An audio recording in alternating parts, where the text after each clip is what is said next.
Hi welcome to ASHAs kitchen. ఈరోజు నేను chicken momos and fried momos చూపిస్తున్నానండి.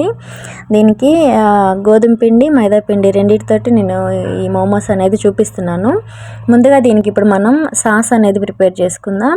బాండి కానీ గిన్నె కానీ ఏదైనా తీసుకొని అందులో కొన్ని వాటర్ వేసి అవి కొంచెం వేడైన తర్వాత ఈ 4 టమాటాలు వేస్తున్నాను. 4 వైపులా కట్ చేసుకుని వేస్తున్నానండి. ఇందులోనే 6 ఎండుమిర్చి వేస్తున్నాను. వేసి కొంచెం సాల్ట్ వేసి ఇవి బాగా ఉడికించుకోవాలి. అంటే ఇక్కడ టమాటా పైన లేయర్ అనేది ఊడిపోతుంది కదా, అలా వచ్చినప్పుడు మనం స్టవ్ ఆఫ్ చేసుకొని చల్లార్చుకోవాలి. చల్లారిన తర్వాత నేను ఈ పైది లేయర్ అంతా తీసేసి ఈ టమాటాస్ అనేది అందులో వేస్తున్నాను. టమాటాస్ ఎండుమిర్చి ఇందులో వేసి ఇవే వాటరు అందులో కొన్ని వేసి మిక్సీకి పట్టేసుకొని ఇది పక్కన పెట్టేసుకుందామండి. ఇప్పుడు ప్యాన్ పెట్టేసుకొని అది వేడైన తర్వాత ఈ పేస్ట్ అనేది మనం బాండీలో వేసేసుకొని దాన్ని కొంచెం థిక్ అయ్యేంత వరకు మనం దగ్గరకు అయ్యేంత వరకు కలుపుతూ ఉండాలి. ఇప్పుడు దీనిలోనే నేను 1 టేబుల్ స్పూన్ సాల్ట్ వేస్తున్నాను. అదే టేబుల్ స్పూన్తో కొంచెం షుగర్ వేస్తున్నాను. షుగరు తర్వాత వెనిగర్ 1 టేబుల్ స్పూన్ వేస్తున్నానండి.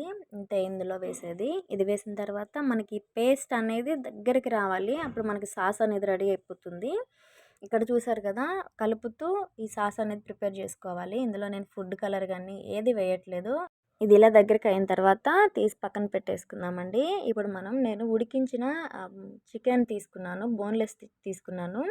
తీసుకొని మిక్సీకి వేసి కీమాలాగా మిక్సీకి వేసి అందులో నేను 2 ఉల్లిపాయలు చిన్న చిన్న ముక్కలు కట్ చేసి, 2 పచ్చిమిర్చి సన్నగా రౌండ్గా కట్ చేసి, కొంచెం కొత్తిమీర, కొంచెం సాల్ట్, 5 వెల్లుల్లి రెమ్మలు కచ్చపచ్చగా దంచుకొని వేసి మొత్తం బాగా కలిపేసుకొని పక్కన పెట్టేసుకుందాం. ఇది మనకి మోమోస్ స్టఫింగ్ అండి.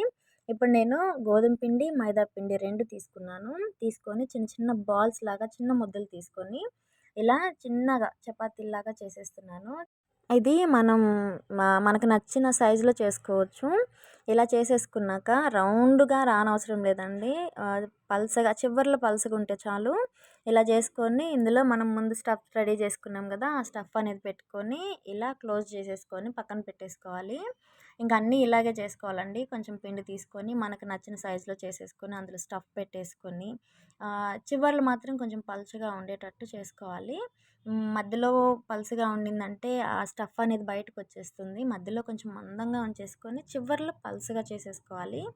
ఈ స్టఫ్ అనేది పెట్టేసుకొని మనం వీటన్నిటిని రెడీ చేసుకొని పక్కన పెట్టేసుకోవాలండి. దీన్ని మనం ఒక బౌల్లో కానివ్వండి లేదా ఇడ్లీ పాత్రలో కానీ స్టీమ్ చేసుకోవడమే. నేనైతే ఇడ్లీ పాత్ర తీసుకొని అందులో కొన్ని వాటర్ పోసి స్టవ్ మీద పెట్టేశానండి. ఇప్పుడు మనం ఇడ్లీ పాత్రలో కొంచెం ఆయిల్ మొత్తం రాసేసుకొని కొంచెం కొంచెం ఈ మోమోస్ అన్నీ మనం ఆ పాత్రలోకి పెట్టేసుకొని ఇవి స్టీమ్ అనేది చేసుకుందాం.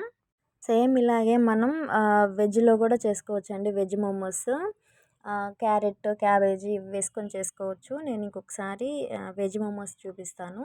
ఇవి ఈవినింగ్ స్నాక్స్కి చాలా బాగుంటాయండి. పిల్లలు స్కూల్ నుంచి వచ్చినాక కానివ్వండి, నైట్ టైంలో కానివ్వండి చేసుకొని తినొచ్చు. కాకపోతే కొంచెం టైం పడుతుంది ఇవి చేసుకోవడానికి. ఇవి ఇడ్లీ పాత్రలో పెట్టేసుకున్నాక 5 మినిట్స్ సిమ్లో, మీడియం టు సిమ్లో పెట్టేసుకొని 5 మినిట్స్ ఉంటే చాలండి. చక్కగా మోమోస్ అనేవి రెడీ అయిపోతాయి. నేను ఇక్కడ గోధుమ పిండి మైదా పిండితో చూపించాను కదా, ఇప్పుడు నేను ఫ్రైడ్ మోమోస్ చూపిస్తున్నాను. బాండి తీసుకొని అందులో ఆయిల్ వేసి ఆయిల్ హీట్ అయిన తర్వాత మనకి మోమోస్ రెడీ చేసి పెట్టేసుకున్నాం కదా, అవే ఈ ఆయిల్లో వేసి మనం గోల్డెన్ బ్రౌన్ కలర్ వచ్చేంత వరకు ఫ్రై చేసుకోవాలండి. 2 వైపులా టర్న్ చేసుకుంటూ ఇలా ఫ్రై అనేది చేసుకోవాలండి. స్టీమ్డ్ మోమోస్ కంటే ఫ్రైడ్ మోమోస్ బాగుంటాయండి. ఇంకా ఇలాగే మిగతావి కూడా అన్నీ ఫ్రై చేసేసుకొని మనం ప్లేట్లోకి సర్వ్ చేసేసుకోవడమే. దీంతోపాటు మనం మయోనీస్ కూడా తినొచ్చు. కాకపోతే నేను మయోనీస్ చూపించలేదు. చూసారు కదా ఈ మోమోస్ని. ఈ వీడియో కనుక మీకు నచ్చినట్లయితే please do like, share and subscribe అండి. ఇంకొక వీడియోతో నేను మళ్ళీ మీ ముందుకు వస్తాను. అంతవరకు బాయ్.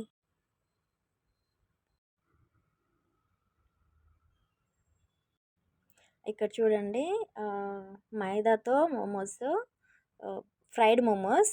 ఇదేమో మైదా పిండితో స్టీమ్డ్ మోమోస్. ఇవి గోధుమ పిండితో స్టీమ్డ్ మోమోస్ అండి. చూసారు కదా, బాయ్.